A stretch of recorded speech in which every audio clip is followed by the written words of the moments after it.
The sun was setting over a quiet little town, casting a golden glow on the cracked asphalt.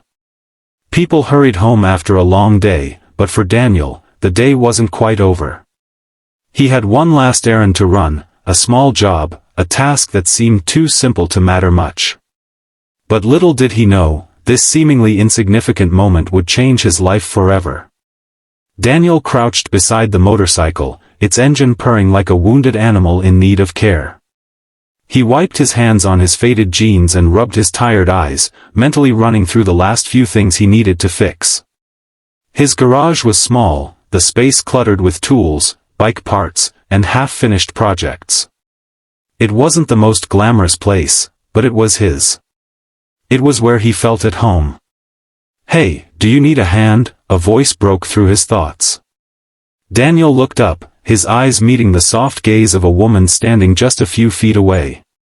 She was dressed in a simple gray t-shirt and dark jeans, looking effortlessly chic, but there was something about her that made him pause. Her beauty wasn't like the airbrushed images of celebrities, it was real, genuine, raw, almost untouchable. For a moment, he hesitated. He wasn't used to people stopping by his shop, especially not someone like her.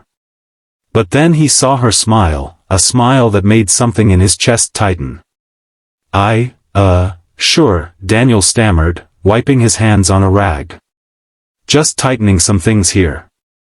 It won't take long." She stepped closer, her eyes following his every move as he went about his work. "Thank you," she said softly. "You really know your way around these machines." Daniel grinned, wiping a bit of sweat from his brow. "Yeah, well, I've been at it for years. Some people find it odd, but there's something satisfying about fixing things with your own hands." The woman nodded, her lips curling into a thoughtful smile. "I can see that. It's rare to find someone who still values hard work. You'd be surprised how many people prefer to pay someone else to do the work." Daniel shrugged, completely unaware that the woman standing next to him was more than just a passerby.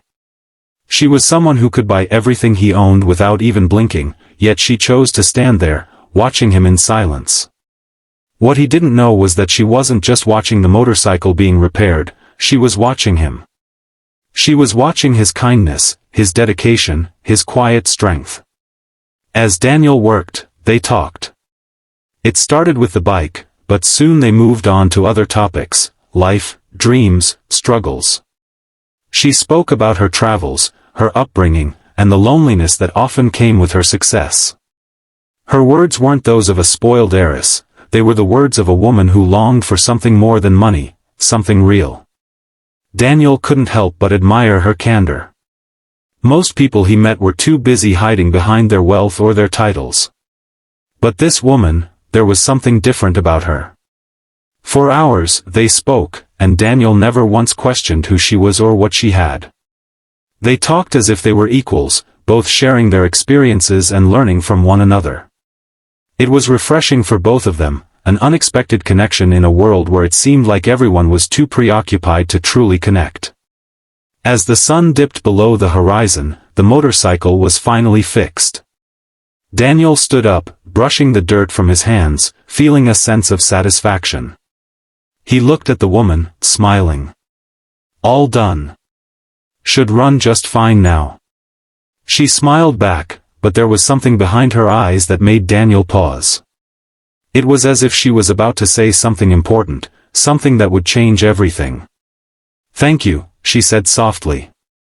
"You've been kind to me, and I'm not sure how to say this, but I'm not just a stranger." Daniel raised an eyebrow, intrigued. She took a deep breath. "My name is Isabella, and I'm actually a billionaire." For a moment, Daniel didn't know what to say. The words felt out of place. He glanced at her, then at the motorcycle, still unable to process what she had just revealed. "Billionaire," he repeated, not quite understanding. "What does that have to do with anything?" Isabella smiled. "You don't treat me any differently than anyone else. That's rare.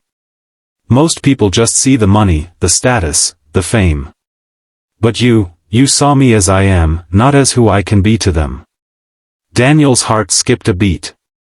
It was all becoming clear now, the quiet confidence, the calmness, the way she had effortlessly connected with him.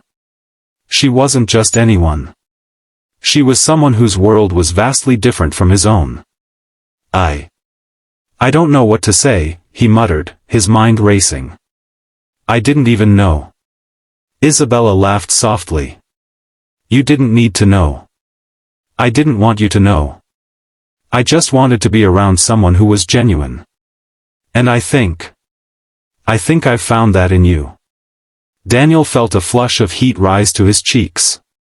He hadn't expected any of this. All he had wanted was to fix the motorcycle and go about his day. But somehow, in the process, he had found something much more valuable. Isabella took a step closer, her gaze never leaving his. I've spent my life surrounded by people who wanted something from me. People who only saw my wealth and nothing else. But you've given me something I haven't had in a long time, honesty, kindness, and a sense of being truly seen. Daniel didn't know how to respond. He had never considered himself to be extraordinary, just a guy trying to make a living. But in that moment, standing in his humble garage, he realized that sometimes, the greatest things in life weren't found in the grand gestures or the fancy things we accumulate. Sometimes, it was about simple moments, shared with the right person. I don't have much, Daniel said, his voice soft, but I can promise you that what I have, I give freely. No strings attached. Isabella smiled, and for the first time, Daniel saw the vulnerability in her eyes. That's exactly why I'm here. Because you're real. And I'm tired of pretending to be someone I'm not. The air between them felt charged, and for a brief moment, everything around them seemed to fade away. The motorcycle, the tools, the garage, none of it mattered anymore. It was just them, standing together, sharing something that was far more valuable than anything money could buy. Days turned into weeks, and Daniel and Isabella's connection grew stronger. They faced challenges, Isabella's world of wealth and expectations, Daniel's struggle to stay grounded in his humble roots, but through it all, they learned how to navigate the complexities of their very different lives. It wasn't easy, but they were willing to try. In the end, Daniel realized that love didn't care about status or wealth. It was about finding someone who saw you for who you were, someone who could appreciate your heart, not just your bank account. Isabella learned the same lesson. She had been searching for love, but she had found it in the last place she expected, tucked away in a small garage, with a man who didn't care about her money or her title. As they stood together, facing a future neither had expected, they knew one thing for sure, they were no longer just a mechanic and a billionaire. They were two people who had found something real, something worth fighting for.